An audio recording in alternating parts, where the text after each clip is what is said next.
Oke, selamat siang. Salam sejahtera bagi kita semua. Pada kesempatan kali ini, saya Alfredo Nikodemus Manjuntak dari kelas MJ701 ingin melakukan presentasi mengenai tugas ujian akhir semester dari mata kuliah Manajemen Hubungan Industrial dengan judul Kondisi Hubungan Industri di Indonesia berbasis kejadian aktual yaitu kasus PHK massal di industri media yang menjadi dosen di kelas saya adalah Pak Joko Suharyanto, SEMM, CPOD, yang melatar belakangi kasus ini yaitu sepanjang 2025, industri media di Indonesia mengalami gelombang PHK massal. Ini dipicu oleh kombinasi dari digitalisasi yang cepat, berkurangnya pendapatan iklan, hingga restrukturasi internal perusahaan. Situasi ini memunculkan konflik hubungan industrial, bahkan sengketa hukum yang menguji efektivitas regulasi ketenagakerjaan kita. Saya mengambil sumber dari situs Metro TV News. Adapun sektor yang akan kita bahas saat ini yaitu industri media massa televisi, media digital, atau hingga surat kabar. Saya memilih CNN Indonesia atau Metro TV News sebagai studi kasus karena peristiwa ini yang mereka alami merefleksikan problematika besar yang dialami media lainnya, serta dampaknya terhadap demokrasi dan kebebasan informasi publik. Isu yang dibahas yaitu perselisihan hubungan kerja atau PHK massal serta pemotongan upah gaji sepihak. Banyak pekerja diberhentikan tanpa dialog layak dan sebagian mengalami pemotongan upah tanpa persetujuan dan ini tentu melanggar prinsip dari hubungan kerja yang adil dan legal. Kasus yang diangkat yaitu pada tahun 2024, CNN Indonesia memangkas gaji karyawan untuk alasan efisiensi, lalu melakukan PHK pada Agustus, bekerja menggugat ke Pengadilan Hubungan Industrial Jakarta dan Surabaya. Hasilnya, tindakan CNN dinyatakan tidak sah dan mereka wajib membayar pesangon dan upah yang belum dibayarkan.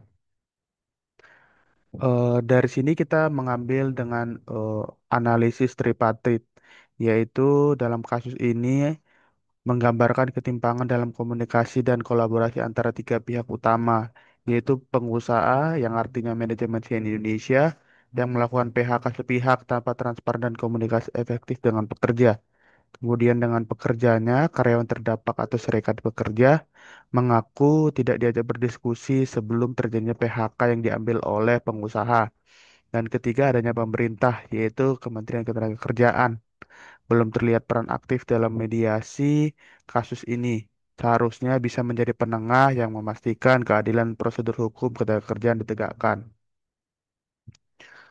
Adanya analisis hukum dari negosiasi dan kolektif, kita ambil merujuk pada Undang-Undang Nomor 13 Tahun 2003 tentang Ketenagakerjaan dan perubahan di UU Cipta Kerja. Setiap PK harus didahului dengan perundingan antara perusahaan dan pekerja.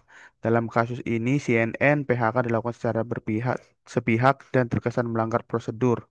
Tidak adanya pemberitahuan resmi ke pekerja, tidak adanya negosiasi formal, dan upaya bipartit sebelum masuk ke ranah pengadilan. Dan negosiasi yang kolektif yang gagal. Serikat Pekerja menyatakan tidak pernah diajak berunding, harusnya ada perjanjian kerjasama atau PKB atau minimal dialog sosial. Gagalnya proses ini menunjukkan lemahnya praktik hubungan industrial partisipatif di lingkungan media tersebut. Peran dari serikat pekerja dalam kasus ini tentu sebagai sarana atau garda terdepan untuk membela hak karyawan yang terkena PHK, menuntut adanya transparansi, keadilan kompensasi sesuai aturan hukum. Serikat Pekerja CNN melakukan gugatan ke Pengadilan Hubungan Industri atau PHI.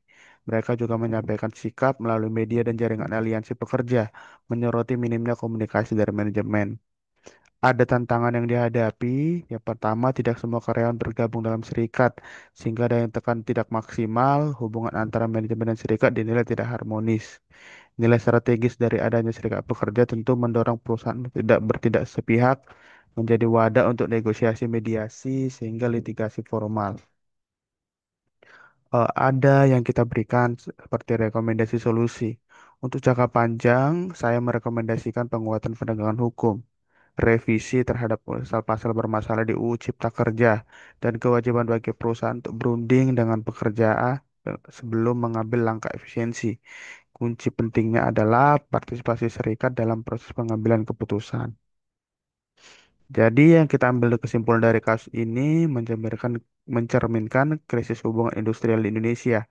Ketika komunikasi tripartit gagal dan hukum diabaikan, maka konflik tidak dapat dihindari. Namun jika kita mampu memperkuat peran pemerintah serikat dan pengusaha secara adil dan berimbang, maka kita bisa membangun masa depan kerja yang lebih sehat dan harmonis.